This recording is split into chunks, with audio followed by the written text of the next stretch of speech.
Discoverers! And Wanderers! This is Nico And Joan! and Banban, and for today's video, Samahan nyo kaming mamasyal sa largest theme park in South Korea. at kung saan siya nanggaling, let's go to Everland! 1, 2, 3, 4.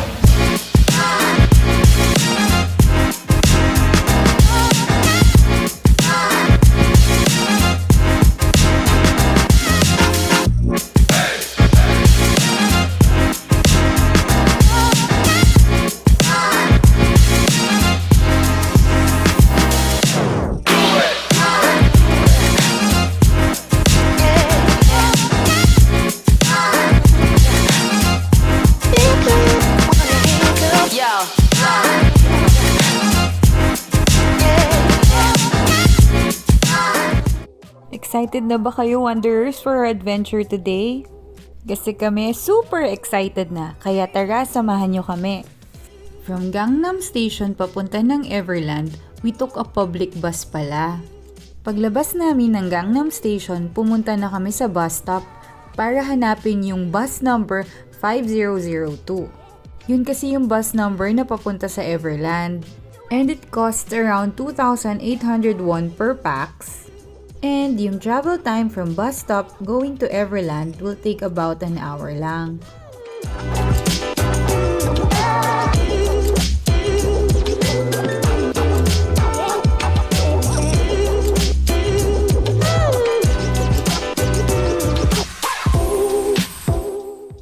Pero dahil hindi traffic nung day na yon, nakarating kami in less than an hour.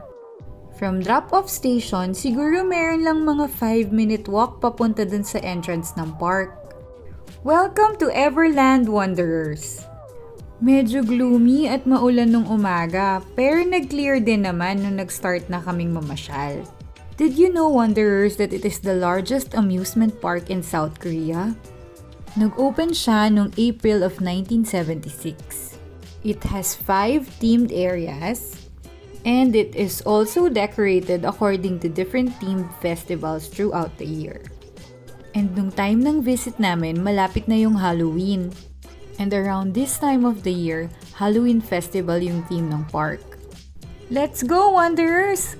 Let's discover and wander around the largest amusement park in South Korea.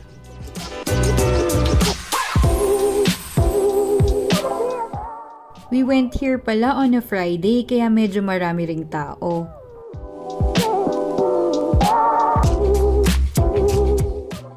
Marami kayong mga rides at attractions na pwedeng makita dito sa park.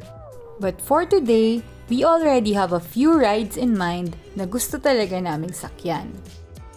But before anything else, syempre, kain muna tayo! And after my mid-morning snack, it's time for our first ride! This ride is called the Thunder Falls. If I were to compare this ride, Wanderers, it's like the Jungle Log Jam sa Enchanted Kingdom natin. It's a super flume water ride, kaya medyo mababasa kayo pag tinry nyo to.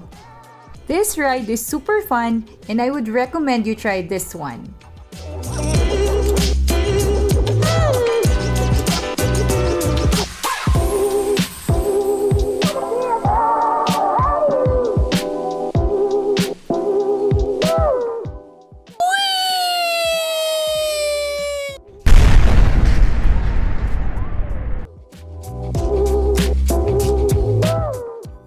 Medyo nabasa kami dun sa ride, Wanderers, kaya nag-decide kami na maglakad-lakad muna para magpatuyo.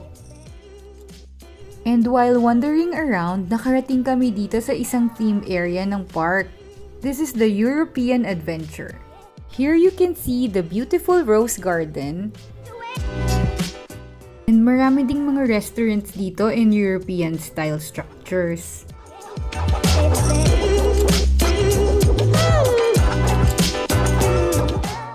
They also have this big garden that you can explore and take lots of pictures for Instagram.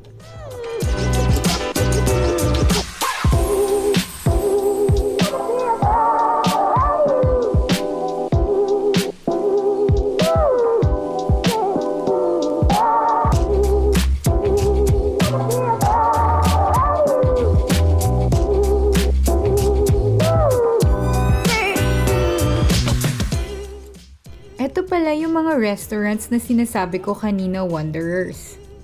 All the buildings here in this themed area imitates European architecture. Masarap na yung food, masarap pang magpa-picture, Wanderers.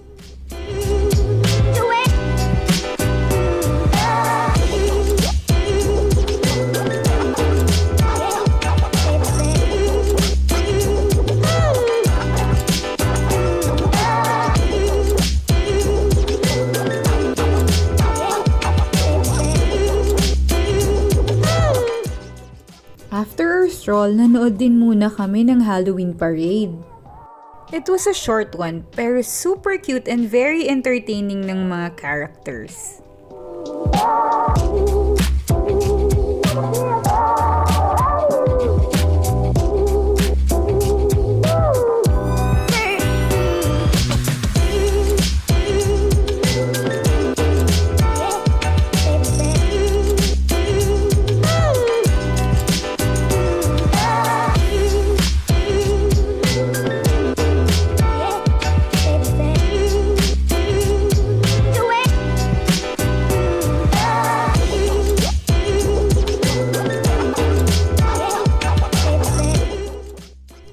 Nakikita nyo ba yung ride na yan?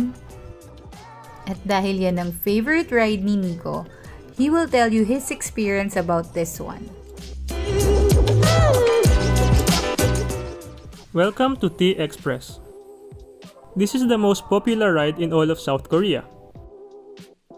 It is South Korea's first wooden coaster, pang-apat sa steepest wooden roller coaster in the world, and also the world's 9th fastest, 4th tallest, and 3rd longest wooden roller coaster. Kaya naman sobrang haba ng pila dito.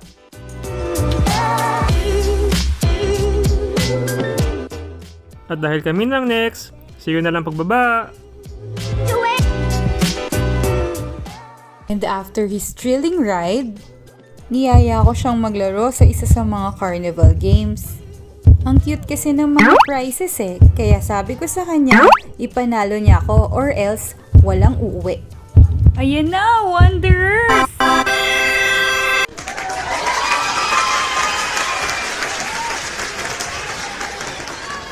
At ayan na nga ang history kung saan nanggaling si Banban. Or aka ang pinaka-cute na extra baggage namin from South Korea. And after our Peria experience, we decided to experience one more ride that day. Medyo mahaba na rin kasi yung mga pila sa rides. Kaya isa na lang yung nasakyan namin before kami pumunta sa zoo. This is called the Amazon Express ride. I think pang bata siya, but still it's super fun.